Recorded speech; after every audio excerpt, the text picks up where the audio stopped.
السلام علیکم ورحمۃ اللہ۔ معارف الحدیث کے ساتھ میں آپ کے سامنے حاضر ہوں۔ بسم اللہ الرحمن الرحیم، الصلاۃ والسلام علی رسول الکریم۔ معارف الحدیث کتاب الایمان چل رہی ہے۔ کتاب الایمان میں ہم ایمان کی تکمیل کے عناصر کی احادیث پڑھ رہے ہیں۔ بہت امپورٹنٹ احادیث ہیں یہ، ایسی احادیث ہیں جن کے ذریعے ہمیں یہ پتہ چلتا ہے کہ ایمان کو مکمل کرنے کے لیے کون کون سی باتیں درکار ہیں۔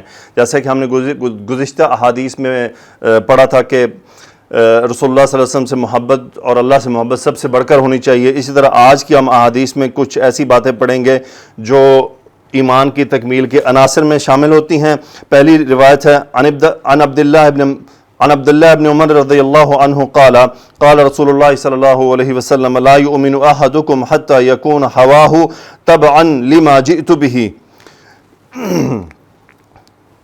عبداللہ ابن عمر رضی اللہ عنہ سے روایت ہے،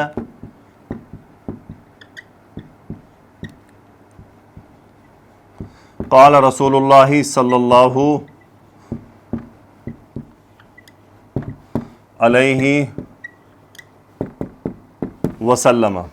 قال فعل ماضی، رسول اللہ صلی اللہ علیہ وسلم حالت رفع میں فاعل قال کا رسول اللہ صلی اللہ علیہ وسلم نے فرمایا، کیا فرمایا جی؟ لا یؤمن احدکم، لا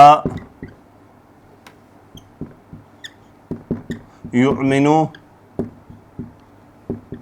احدکم، لا نفی کا آمن یؤمن ایمان لانا باب افعال میں سے فعل مضارع واحد مذکر غائب کا صیغہ، یہ اس کا فاعل حالت رفع میں لا یؤمن احدکم، تم میں سے کوئی ایمان نہیں لاتا، حتی یہاں تک کہ یکون ہواہ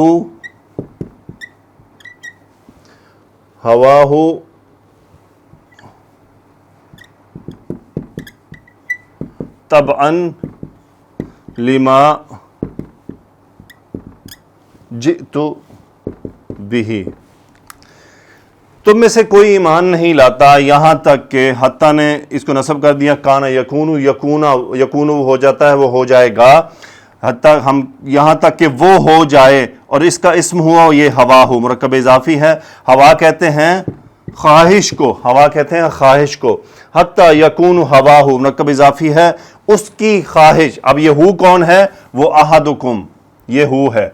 حتیٰ یکون ہوا ہو، یہاں تک کہ اس کی خواہش طبعاً پیروی کرے، یہ اب خبر ہے یکونو کی کہ پیروی کرے، لام حرف جر ما موصولہ، لما اس کے لیے جو جئت به، جا یجیء آنا، جئت فعل ماضی، آنا فاعل، جئت به با حرف جر، ہاں یہ غائب کی طرف جا رہا، وہ کیا ہے؟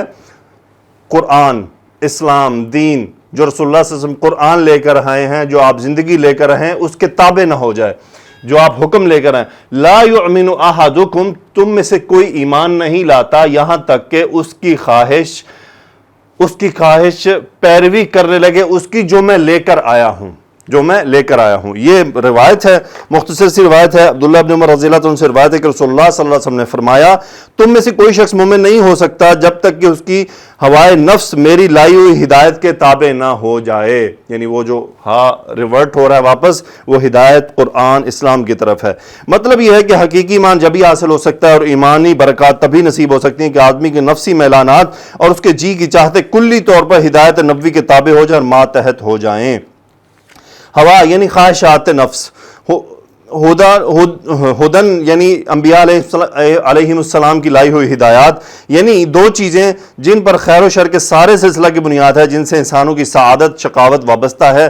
ہر گمراہی اور بد عملی اتباع ہوا کا نتیجہ ہے، جس طرح کہ ہر خیر اور ہر نیکی اتباع ہدا سے پیدا ہوتی ہے۔ لہٰذا حقیقی ایمان جب ہی نصیب ہو سکتا ہے کہ ہوا کو یعنی اپنے نفس کو کی چاہتوں کو ہدا کے یعنی اللہ تعالیٰ کی طرف آئی ہوئی ہدایت اور تعلیم کے تابع کر دیا جائے، اور جس نے ہدا کو چھوڑ کر ہوا کی غلامی اختیار کر لی اور بجائے ربانی ہدایت کے نفسانی خواہشات کے تابع ہو گیا، تو گویا خود ہی اس نے مقصد ایمان کو پامال کر دیا۔ تو اس کے بعد اگلی حدیث ہے، عن انس عن النبی صلی اللہ علیہ وسلم قال لا یؤمن احدکم حتی یحب لأخیہ ما یحب لنفسہ۔ بہت امپورٹنٹ حدیث، رسول اللہ صلی اللہ علیہ وسلم نے فرمایا لا یؤمن احدکم، یہ یہاں تک ویسے کی ویسے ہی رہے گی، آگے صرف چینجز ہیں. لا یؤمن احدکم حتی یحب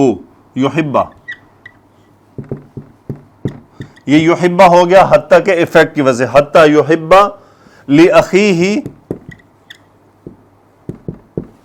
لأخیہ ما یحب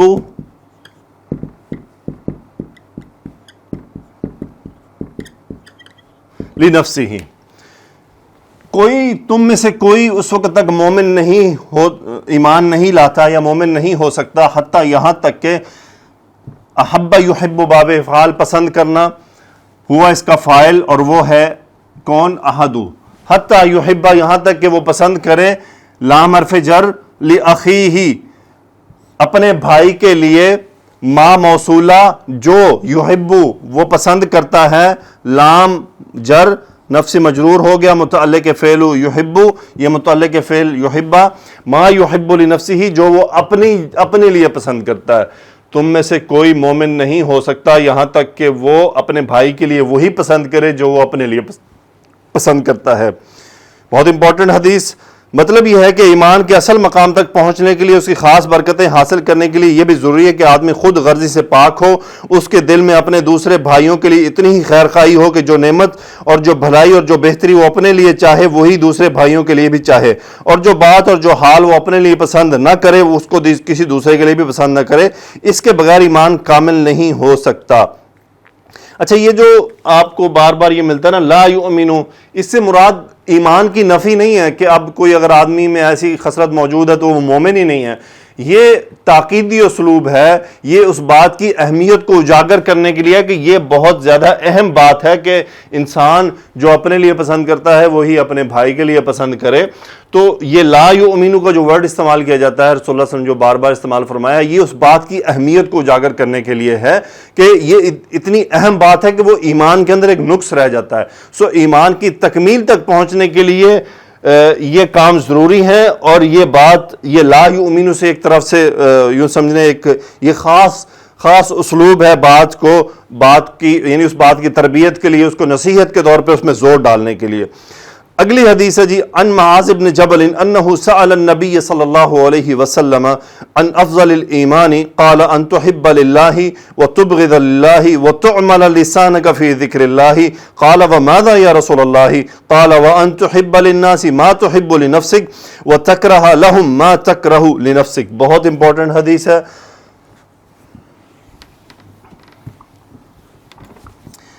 حدیث یہ ہے کہ معاذ بن جبل رضی اللہ تعالی عنہ نے سوال کیا، انہو سأل النبی صلی اللہ علیہ وسلم. یہاں پہ لکھ رہا ہوں میں انہو سأل النبی صلی اللہ علیہ وسلم، سأل النبی صلی اللہ علیہ وسلم عن افضل الایمان. سألہ فعل ماضی واحد مذکر غائب کا صیغہ ہوا، اس کا اسم تھا، فاعل تھا، وہ شروع میں آ گیا، جملہ اسمیہ بن گیا، اس پہ انہ کی تاکید. انہو سألہ انہوں نے سوال کیا، یہ النبیہ حالت نصب میں ہے کہ رسول اللہ صلی اللہ علیہ وسلم سے سوال کیا عن افضل الایمانی، ایمان کی افضل ترین بات کے بارے میں. سو قال رسول اللہ صلی اللہ علیہ وسلم، رسول اللہ صلی اللہ علیہ وسلم نے جواب عنایت فرمایا ان تحب للہ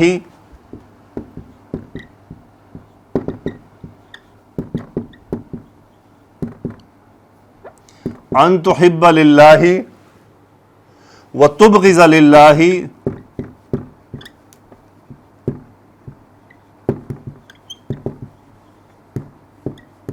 وتبغض للہ وتعمل لسانک فی ذکر اللہ.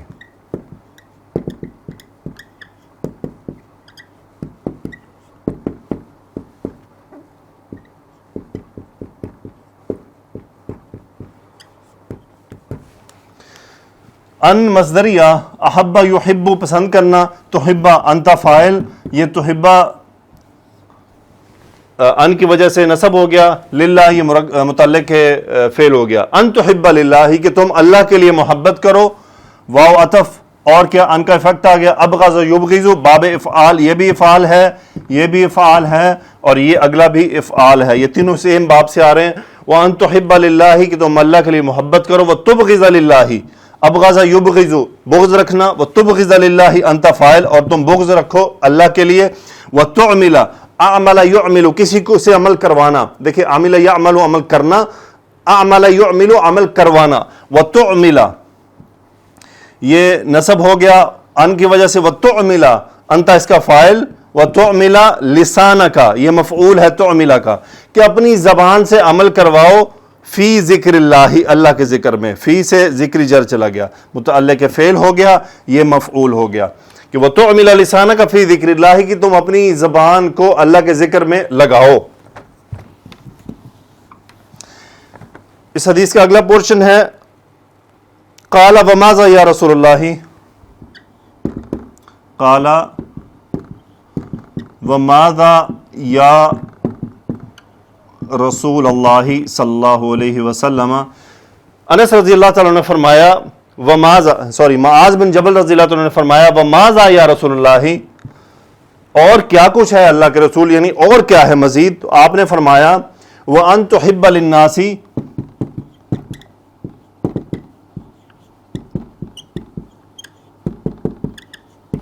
وَأَن تُحِبَّ لِلنَّاسِ مَا تُحِبُّ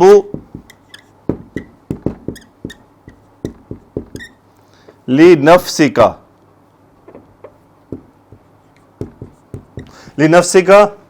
وَتَكْرَهَ لَهُم مَا تَكْرَهُ لِنَفْسِكَ۔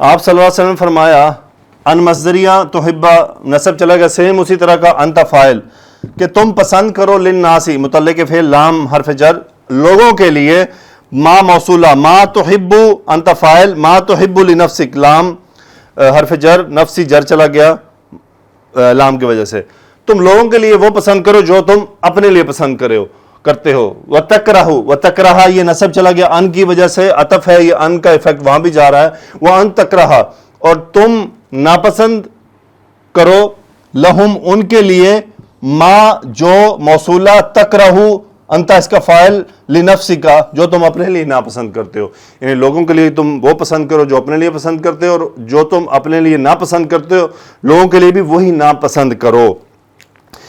یہ حدیث بہت امپورٹنٹ ہے، اللہ کرے کہ ہمیں اس کی بات سمجھ آ جائے کہ اعلیٰ ترین اعمال و اخلاق میں سے ہے کہ ہم جو چیز اپنے لیے پسند کرتے ہیں وہی ہم دوسروں کے لیے پسند کریں، یعنی اور اس کو اگر ہم تھوڑا براڈر وے میں سوچیں، تھوڑی گہرائی سے سوچیں تو یہ بات بہت دور تک جاتی ہے، یہ بات ہماری زندگی کے ہر معاملے میں داخل ہو جاتی ہے۔ اللہ تعالیٰ ہمیں اس حدیث کی اس گہرائی کو اچھی طرح سمجھنے کی توفیق عطا فرمائے کہ جب بھی ہم کوئی عمل کر رہے ہوں، ہم کوئی معاملہ کر رہے ہوں تو ہم دیکھیں کہ کیا یہ میں اپنے لیے پسند کرتا ہوں، یا کسی کے ساتھ کچھ برا ہو رہا ہو تو ہم اس کو اس برائی سے بچا لیں، تو ہمیں یہ سوچنا چاہیے کہ کیا اگر یہی میرے ساتھ ہو تو کیسا ہوگا، مجھے پسند آئے گا یا نہیں آئے گا۔ اللہ تعالیٰ سے دعا ہے کہ اس کی گہرائی کو سمجھنے کی توفیق عطا فرمائے۔ تشریح میں لکھا حضرت معاذ رضی اللہ تعالیٰ عنہ کے سوال کے جواب میں رسول اللہ صلی اللہ علیہ وسلم نے اس حدیث کی 3 چیزوں کو ذکر فرمایا اور بتلایا کہ کامل ایمان جب نصیب ہوگا جب کہ یہ 3 باتیں پیدا ہو جائیں، ایک اللہ ہی کے لیے دوستی اور دشمنی، دوسرے زبان کا یاد الہی و مشغول، تیسرا بندگان خدا کی ایسی خیر خواہی کہ جو اپنے لیے چاہے وہ سب کے لیے چاہے، جو اپنے لیے نہ چاہے وہ سب کے لیے نہ چاہے۔ یہاں پہ یہ دیکھیں کہ کسی سے بھی محبت ہو وہ اللہ کے لیے ہو، اور بغض ہو تو وہ بھی اللہ کے لیے ہو۔ اب یہ بغض اللہ کے لیے کیسے ہو سکتا ہے؟ جو لوگ اللہ کے دین کے خلاف چل رہے ہیں، جو لوگ اللہ کے دین کے اندر اور رسول اللہ صلی اللہ علیہ وسلم کی لائی ہوئی تعلیمات کے اندر تبدیلی پیدا کر رہے ہیں، کر چکے ہیں، اگر ہم ان سے بغض رکھتے ہیں تو وہ اللہ کے لیے رکھتے ہیں، ہمیں ان سے کوئی نفرت نہیں ہے۔ میں نے ایک مفتی صاحب سے سوال کیا تھا بہت عرصہ پہلے کہ مفتی صاحب فلاں طبقے سے ایک آدمی ہے تو میں اس سے ملنا پسند نہیں کرتا، میرا دل نہیں کرتا میں اس کو ملوں، تو انہوں نے فرمایا اس میں کوئی حرج نہیں، یہ نہ ملنا آپ کا کس وجہ سے ہے، کوئی ذاتی بات ہے؟ میں نے کہا نہیں، ذاتی بات نہیں ہے، دین کی بنیاد پر ہے ایسا کہ وہ ایسا کام کرتے ہیں یا صحابہ کے بارے میں ایسا کہتے ہیں۔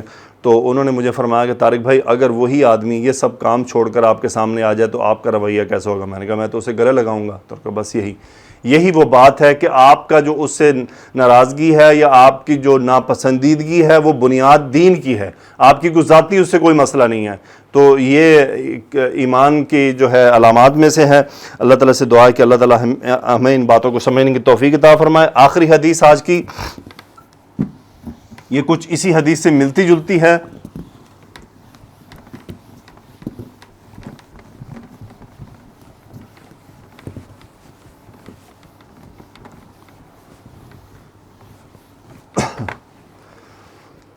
ہاں جی. ان ابی امامہ قال قال رسول اللہ صلی اللہ علیہ وسلم من احب للہ و ابغض للہ و اعطى للہ و منع للہ فقد استکمل الایمان. من احب للہ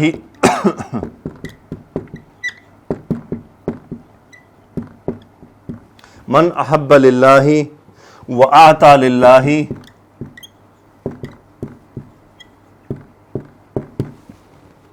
و منع للہ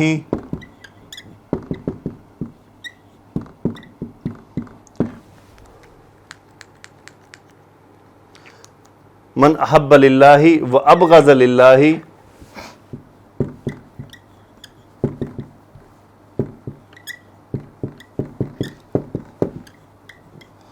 و اعطى للہ و منع للہ فقد استکمل الایمان. جی یہ بھی اسی طرح سے ہے. من موصولہ شرط کے طور پر جس نے، احبہ فعل ماضی ہوا اس کا فاعل، من احب للہ جس نے اللہ کے لیے محبت کی، وہ ابغض للہ فعل ماضی واحد مذکر غائب اور اس نے اللہ کے لیے بغض رکھا، وہ آتا للہ آتا یعطی عطا کرنا، وہ آتا للہ فعل ماضی واحد مذکر غائب کا صیغہ اور اس نے اللہ کے لیے عطا کیا، وہ منع للہ اور اللہ کے لیے منع کیا، منع فعل ماضی واحد مذکر غائب کا صیغہ، منع یمنع منع کرنا، وہ منع للہ فقد جواب شرط قد کر چکا، استکمل یستکمل مکمل کرنا، استکمل الایمان تو وہ اپنے ایمان کی تکمیل کر چکا. یہ حالت نصب میں مفعول ہے استکمالہ کا، باب استفعال میں سے یہ فعل استعمال ہوا ہے. تو بہت امپورٹنٹ حدیث. اس کی تشریح میں لکھا ہے جی مطلب یہ ہے کہ جس شخص نے اپنی حرکات سکنات اپنے جذبات کو اسی طرح مرضی الہی کے تابع کر دیا، وہ جس سے تعلق جوڑتا ہے اللہ کی رضا کے لیے، جس سے تعلق توڑتا ہے اللہ ہی کے لیے توڑتا ہے، جس کو دیتا ہے اللہ کے لیے دیتا ہے، جس کے دینے سے ہاتھ روک لیتا ہے صرف اللہ ہی کے لیے کی خوشنودی کے لیے روکتا ہے. غرض جس کی ایجابی اور سلبی قلبی رجحانات اور جذبات مثلا محبت اور عداوت اور اسی طرح مثبت اور منفی اور ظاہری افعال و حرکات مثلا کسی کو کچھ دینا نہ دینا، یہ سب اللہ ہی کے واسطے ہونے لگے اور بجز رضا الہی کے کوئی اور محرک اور داعیہ اس کے اعمال و افعال کے لیے نہ رہے. الغرض تعلق باللہ کامل عابدیت کا یہ مقام جس کو حاصل ہو جائے اس کو ایمان کامل نصیب ہو گیا. سبحان اللہ. یہ حدیث ہمیں سمجھنے کی طرف، ہمیں یعنی اعمال کو درست کرنے کی طرف بلا رہی ہیں. ہمیں چاہیے کہ ہم ان احادیث کو سمجھیں، ان کو شیئر بھی کریں، ان کو پڑھیں بھی اور رسول اللہ صلی اللہ علیہ وسلم کی تعلیمات کو اپنی زندگی میں ہم ڈال لیں. اللہ تعالیٰ سے دعا ہے کہ اللہ تعالیٰ ہمارے یہ اعمال قبول فرما لے. سبحانک اللہم و بحمدک نشہد ان لا الہ الا انت نستغفرک و نتوب الیک. اللہم صلی علی سیدنا و مولانا محمد و علی آلہ وصحبہ وبارک وسلم. آمین یا رب العالمین.